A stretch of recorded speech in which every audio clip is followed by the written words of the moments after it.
Hello, I'm Michael Binnion, and I'm the executive director of the Modern Miracle Network. Our mission has been to promote an adult conversation on energy in the country.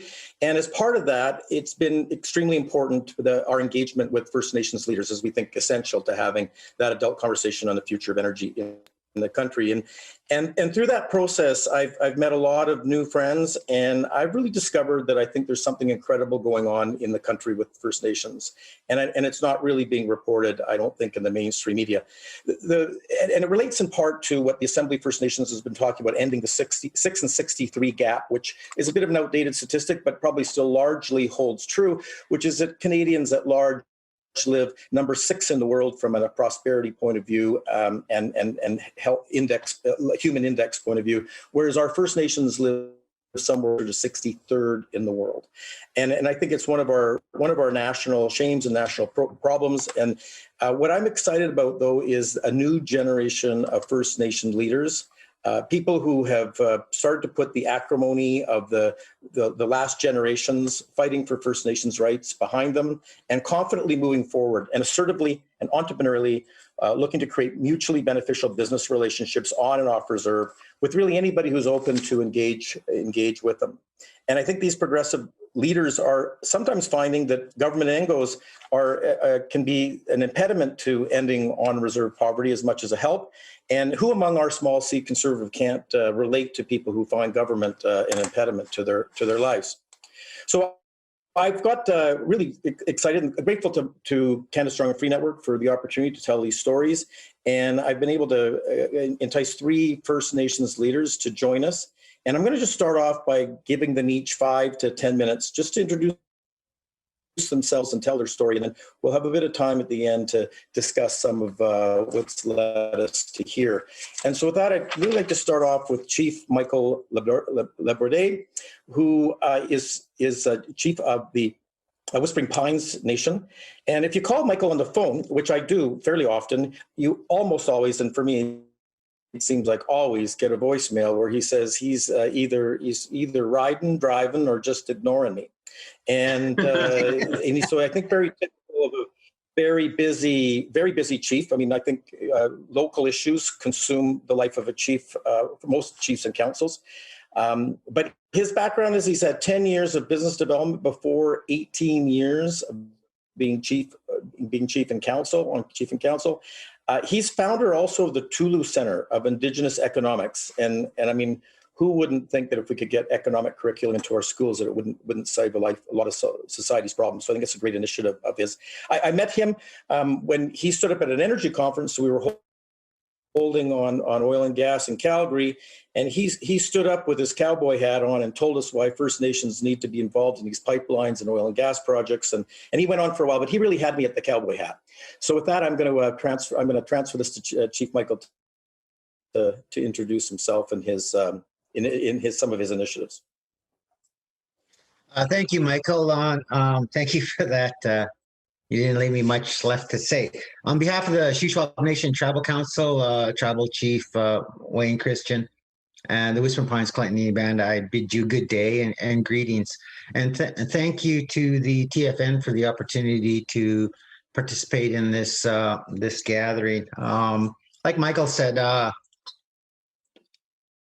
it's a long time coming. When I was going to school, I started out to be a mechanic, and from there, my career counselors kept pushing me into resource development and then finally economics. And then when I got to Thompson Rivers University in the School of Economics there, I was realizing that what works for Canadians generally doesn't work for First Nations.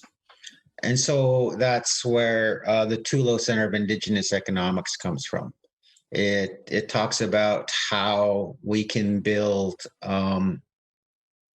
large mega projects. We work in conjunction with the University of Canterbury at Christchurch in New Zealand. We also work with the Hoover Institute in Stanford. And so this is not just me and an entrepreneurial idea. This is a group of very, very educated folks trying to get back to where we were before the Indian Act came and take away all of our jurisdiction and authority over the resources. And so all we're trying to do, Chief Willie and I and Dale and the chiefs up and down our respective watersheds is try to be included in the mainstream economy in such a fashion where you benefit, we benefit, and we can protect the environment.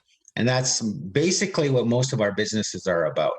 It's if we can do that, we'll hit that comfort level and we'll all get along just fine. I'm looking forward to the rest of the presentation. Thank you.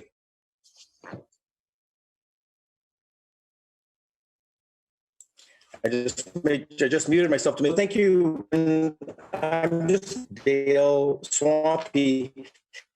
Dale Swampy is from the Samson Cree Nation in Alberta, which is in the very extreme north part of Alberta, Edmonton.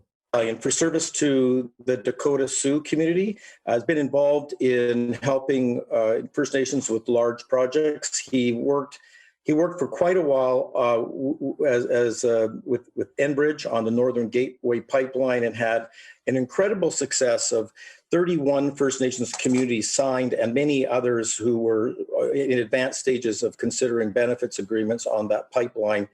And how I actually met Dale is we just shared a common concern or a common interest in what happened with all these communities who had really committed themselves to what the Northern Gateway could bring to these northern communities.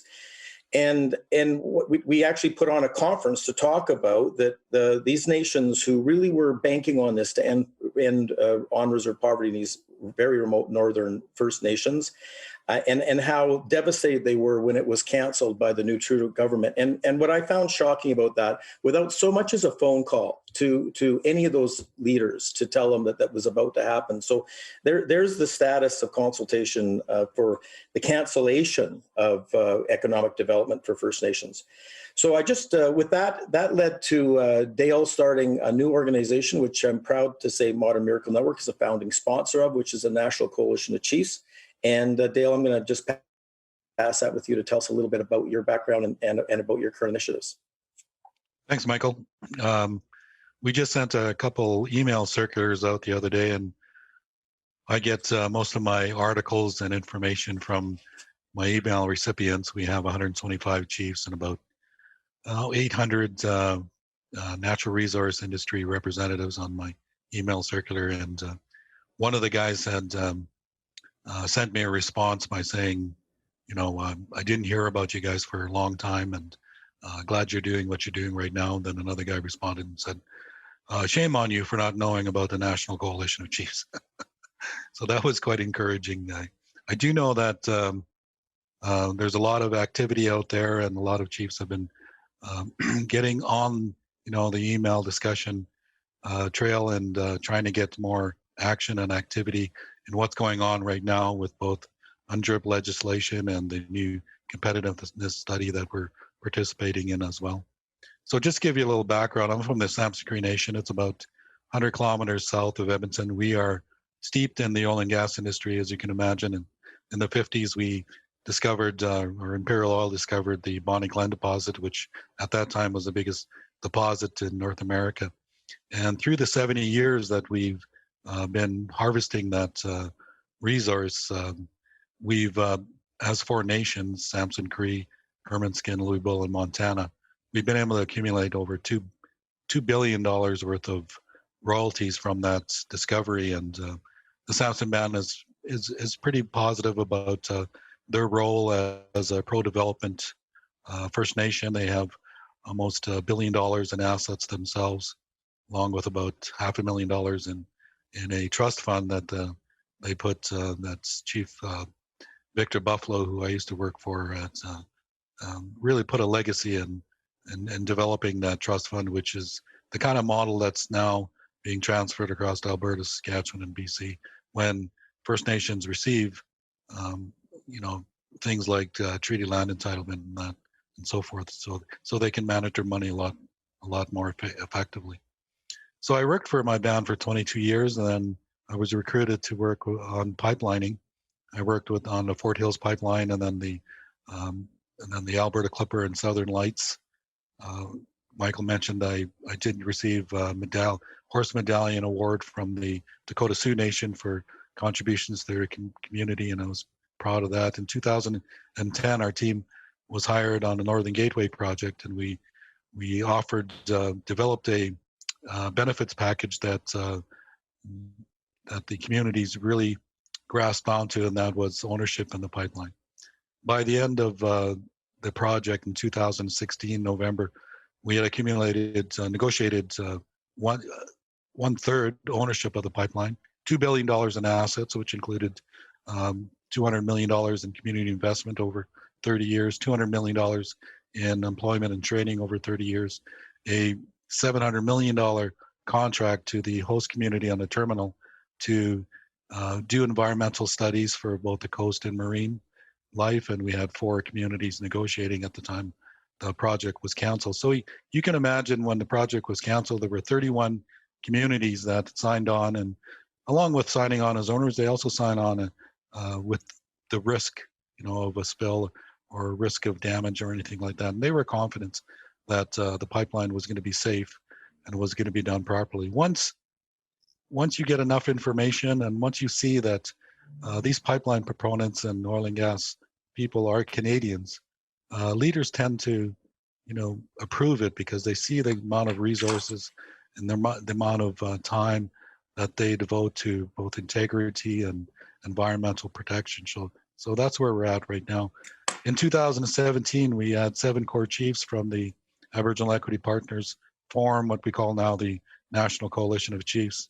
We first had our mandate as being sending the message across Canada that coalitions were the model to use to negotiate with major project proponents, and that you get a lot more influence and benefits from it, and you can make a lot more headway with the project proponent as well.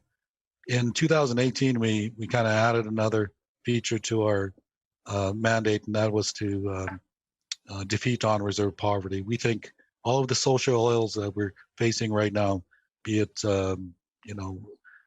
drug and alcohol abuse, the lack of education, murdered and missing women, teenage suicide, goes on and on and on. We believe that is a symptom of poverty. And if we can get our family structure back by getting our older people, our moms and dads back and working, then we can resolve that. And you see the kind of successes that are out there right now, like the Fort McKay First Nation, who has zero unemployment. The average salary out there is over $100,000. I mean, it took them decades to transition into the oil and gas field, but they are now and completely integrated, and they support the development. They know that the oil sands proponents are protecting the environment, and they are working with them to protect what they feel is important for them in their traditional territory. So that's where we're at right now. We advocate for the natural resource industry. We submitted our issues and concerns regarding the UNDRIP legislation in BC. We did the same thing when the federal government submitted the UNDRIP legislation. We fought against Bill C-48, the tanker ban moratorium, and the subsequent C-69 on regulatory changes and so forth. We're concerned that we are now in a position to be able to participate more in the natural resource industry. More chiefs are coming, to the table and saying, how can we participate? How can we get our people to work? We all know the natural resource industry is a place to go. It is dominant within the Canadian industry. It pays, incredibly a lot more money than other industries, including the green industry. There's an article that just came out today about that. So that's where we're at right now. And thanks for inviting us, Michael. Appreciate it. No, thank you, Dale. And I'll just quickly introduce Chief Willie Sellars. Chief Willie Sellars is also a leader within the Secwepemc Nation. That's the Shuswap Nation in English. And just a quick primer: 17 different bands that form that nation, including Williams Lake and including Whispering Pines. Of interest, the TMX pipeline goes through more Secwepemc territory than any other First Nation. It's been cast into the limelight because it's one of the larger First Nations and probably one of the most important to that TMX pipeline. Of interest, Chief Willie Sellars, I just learned is learning Septuagintine, and I learned French at 54 years old. So I have no sympathy for him whatsoever as he's telling me how hard it is. And you don't know how many times I practiced Septuagintine before I got it right, and I don't think I still have it right. And a little bit of shameless self-promotion. I want to say how I really met Chief Willie is because I own a heli ski and fly fishing lodge, silvertipheliskiing.com, in case you're interested to go fishing this summer. But we met out there because we had him and he brought some of his elders out there. We're very keen to start a program of guided nature hikes and traditional knowledge to understand the history and nature of that area. And it's been really great to work with Chief Willie and his band. He's been chief and council there for the last 7 years. Just one thing that I really thought was interesting to invite him, because it was so inspiring to hear about him as a young millennial-aged leader and his new approach to First Nations relationships.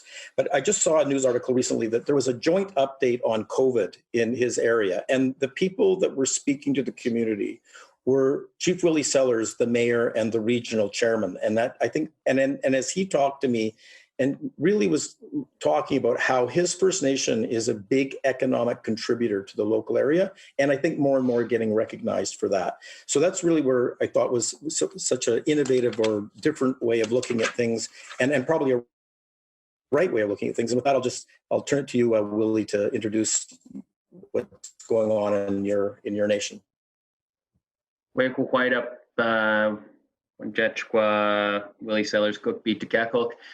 Hello, good morning, everyone. I first would like to acknowledge the traditional territory where I am of the Secwepemc Nation, which is a long stretching nation that stretches from Invermere in the south to Williams Lake in the north.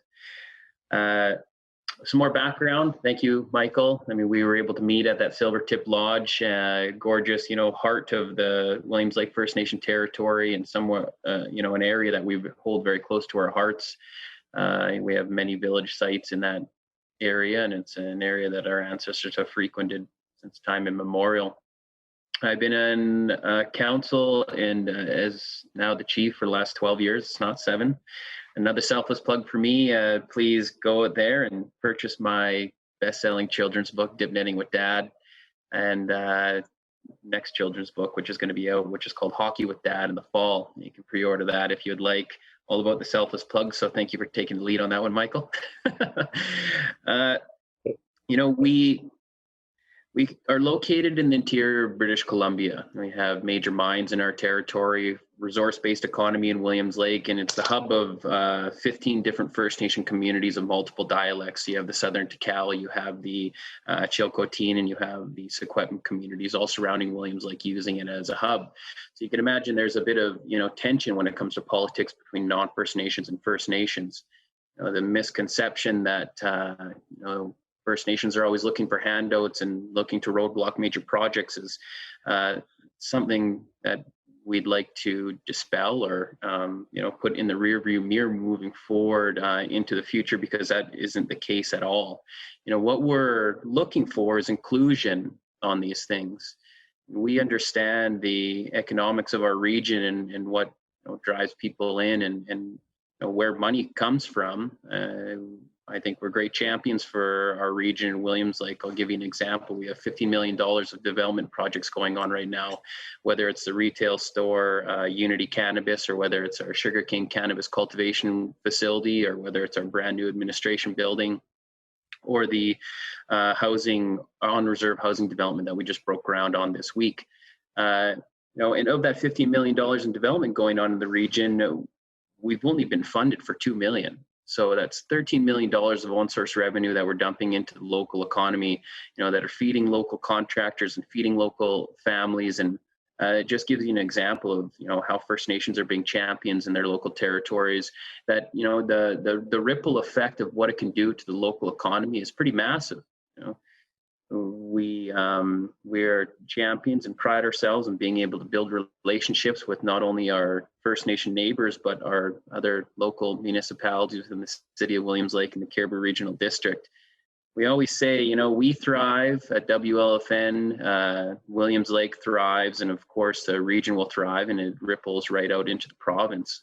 We We love that major projects are going through, but something that we have to keep in mind is, one of the reasons why First Nations really push and fight and claw for the opportunity that come from these major projects is because the majority of the time, those are generational projects that we're never going to be able to see again.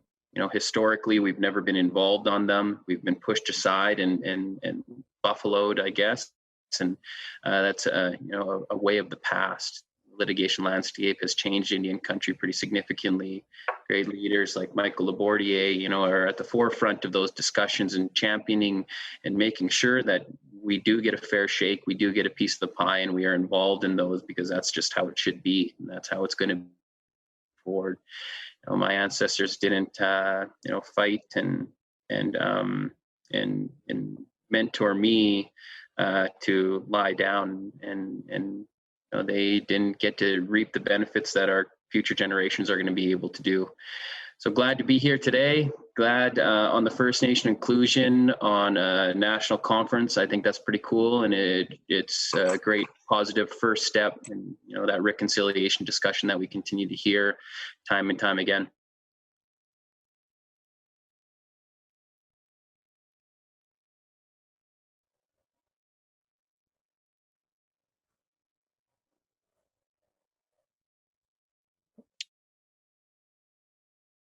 Went out just at the very end there, but thank you.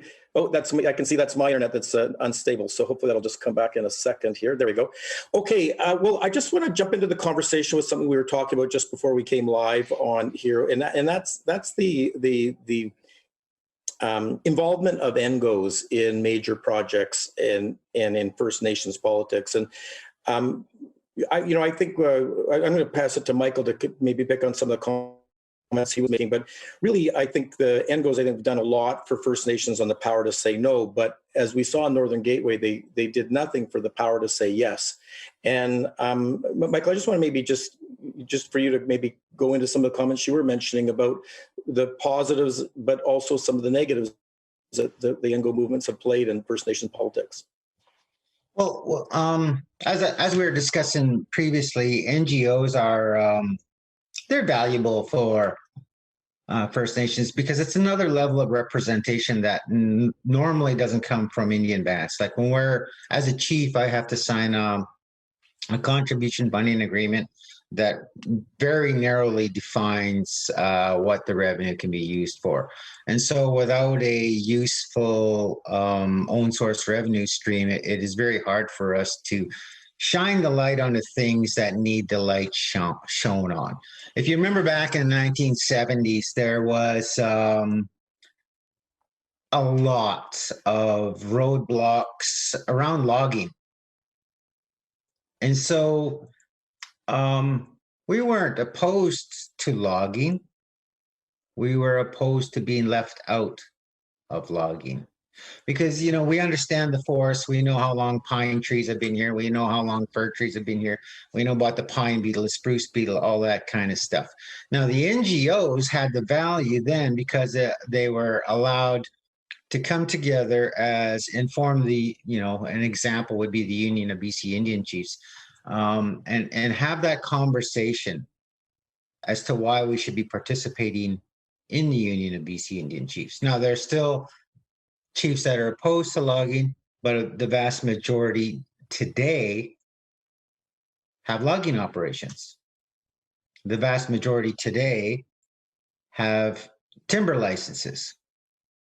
And so what it does is generationally, it figures out, the Indian Act's bad. It puts us on reserves. It separates us from our traditional watersheds and our traditional territories. And so what we need is the NGOs are a useful tool to express to Canada, to express to the courts, to express to government and corporations that that's wrong. Because there you can do the fundraising, there you can get the resourcing to do that kind of thing. We were talking earlier about Earl Muldoon. When I say that in the conversation such as this, nobody knows who I'm talking about. But the minute I say Delgamuuk Everybody knows who I'm talking about. Earl Muldow is Delgamuukw. And so he was the one that put forth the get scan what's wet in case that went to the Supreme Court, and they ultimately won. And so for us, that's what's important. All that came to fruition through NGOs. Now, certainly there are NGOs that are opposed to certain things, and I'm okay with that. I have 8 sisters. If you think they agree on everything, I've got some news for you, right? I'm not their favorite brother, surprisingly. We need opposition, whether we like it or not. We need opposition so that we understand that we're doing the very best possible work, that we have the very best intelligence to get to protecting the environment and protecting the people and protecting the water. And so we need NGOs. We need those people to say, what are you doing? Why are you doing that? Can't you do it better? And so that's what we need those guys for. We're not, like I said before, I'm not necessarily, I agree with them like 99% of the time. I don't agree with them on oil and gas. I think we can move Alberta oil and gas to Tidewater safely. We've been doing it for 70 years. We'd like to do it for another 70 years. We want to be participating in that in a form of ownership, in a form of integrity, in a form of operations, and we can do that. We have the skills, the education, the teamwork, the joint ventures to get that accomplished today. And so we just need to that opportunity to prevail itself to us from Canada. And so that's what we need to do. NGOs will make sure that we have that environmental oversight done so that we protect the people, we protect the water, and we protect the salmon. We can do this, and we can do it together. We just have to keep doing it in a civil fashion. Okay, Chief Willie, what's your experience with that? No, I mean, the majority of the time, these individuals are that grassroots movement, and they're very key to the success of our communities in a number of different ways. As Chief Mike had mentioned, I mean, a majority of the time you're going to agree with what these groups are saying. You're going to, listen to what they're saying and incorporate it into your day-to-day and how the strategy is moving forward. And the reality of the matter is, we need to find that balance between the economics and between, the health and environmental stewardship piece of our traditional territories and our communities.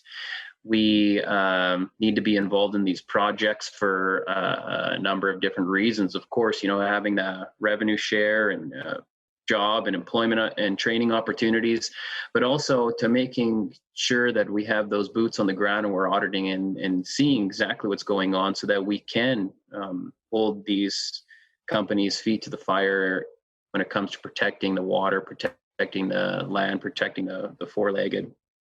And I think that's the key piece. But at the same time, it's these same individuals that are, championing the language, championing the movements against, missing, murdered Indigenous women and girls. It's those voices that we're holding up, those matriarchs, those grassroots people. But again, at the end of the day, things cost money. And that's something that we need to realize at the same time, because we need to find that balance moving forward. I look at the health of my community, and we had a major highway 4-laning project run through our territory, for example. We had $2 million in wages to band members. People are driving nice vehicles, they're buying nice things for their families, they're going on trips. I mean, that's all great things. But as Dale had identified earlier in his opening comments, is we still need to find a balance of, our language, our culture revitalization, bringing back the traditions and the ceremonies.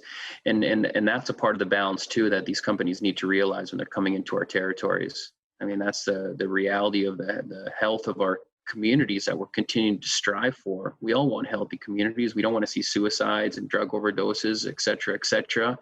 We want everybody to be thriving. And that's how we're going to be moving forward as a community at WLFN, as a Susquehanna nation across the province, but, as a province and as a country as a whole. those are the things that we need to incorporate into our day-to-day, and our NGOs, our grassroots people are helping us do that, and they do have loud voices, and we're continuing to listen to them. I mean, sometimes they don't agree with us, but sometimes I don't agree with them either. That's just the reality. Dale, your group represents, or at least has, people who participate, maybe over 100 First Nations leaders now. What I still see constantly in the media that First Nations do not approve of TMX pipeline. First Nations didn't approve of Northern Gateway. What's your answer to this idea that the majority of First Nations are not supportive?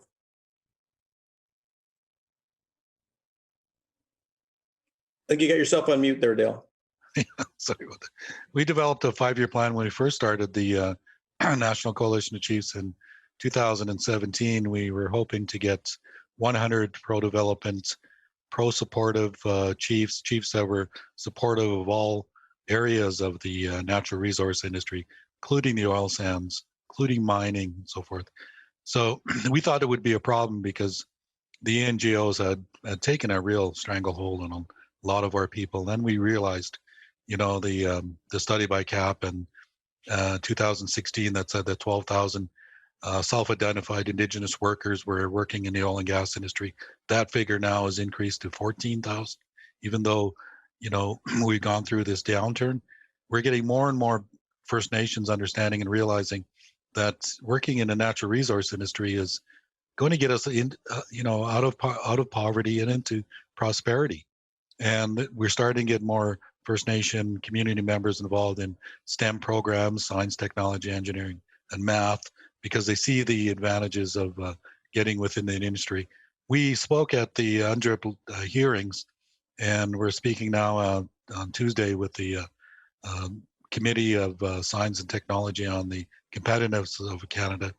And one of the things we wanted to push out there was the fact that participating in UNDRIP as first prior and informed consent gives us some sort of level of authority. The ESG regulations give us some level of authority, but what we really want, and what I think, and I've seen it from the chiefs, they want revenue sharing. They want to own a part of the natural resource industry. And you can see that from the 1990s. I mean, this is a situation that's existed for a long time. We have not participated, like Chief Sellars says, in the natural resource industry for 150 years. So we want, instead of this FPIC and this UNDRIP, something really tangible, and that is ownership of natural resources.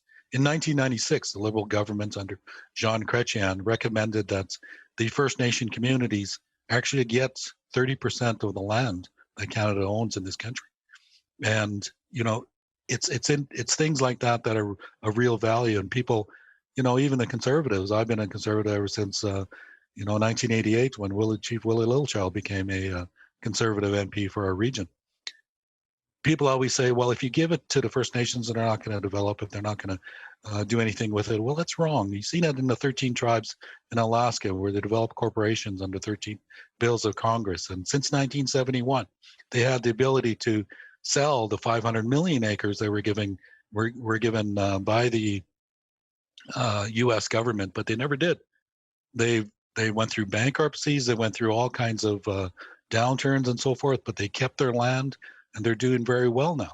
You see, this is the kind of thing we want. And I think real value, really, when you talk about real value and reconciliation, give us our land. And who better to develop oil and gas resources, mining, and forestry than the people who are concerned the most about the environment. One chief said to us in the 1970s and 80s, the environmentalists, the NGOs, came into our land and destroyed our hunting and fishing. We can no longer hunt and fish because they said we were destroying it.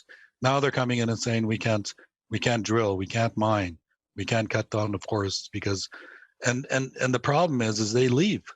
We're going to be here for another millennium. I guarantee it. We're not going to sell our land. We're not going to leave our area that we find our traditional and cultural practices are still going to exist for millennia. And I think that's something that we can create as value if people want to be able to develop the natural resource in an environmentally sustainable way, give it to the First Nations. Hey, Dale, you know what?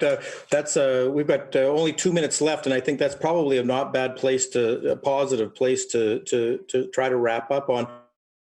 I just want to mention, to emphasize the point that the three of you made about this, is that I've done international oil and gas for quite a long time, or I used to. Well, I still am in Papua New Guinea, which is basically an indigenous nation. And every country I went to, it was absolutely second nature to realize if we're going to be pulling resources out from underneath the feet of people who lived on the land, local communities. And this didn't matter whether you're in former Soviet Union, Africa, Asia, or Papua New Guinea. The people who live on that land, they all expect that there should be some participation in the jobs and some participation in the financial benefits. And here's what I know for sure. In every place where that didn't go well, and people didn't feel they were sharing in jobs, and people didn't feel they were sharing in the financial benefits, it never went well for us. And so where I've come to, and I think where we've managed to come through with First Nations rights being recognized by Supreme Court decisions, is that place where we come to Canada now and have the exact same attitude that we would have working anywhere else. So I think, I'm not sure if my video went out there or not, but so it is what you're talking about, I think, is just common sense. It's how it works everywhere in the world. And I think that it's exciting to see that we've got First Nations leaders like you who are looking to engage, to build businesses, and to lift your people out of poverty. So thank you all so much for being here. You brought up UNDRIP. If this panel goes well, I would love to do a panel just on that, Dale. But with that, I think we're out of time. And we're going to have to turn this. I'm going to turn this back to Troy with thanks again to all of you for being here.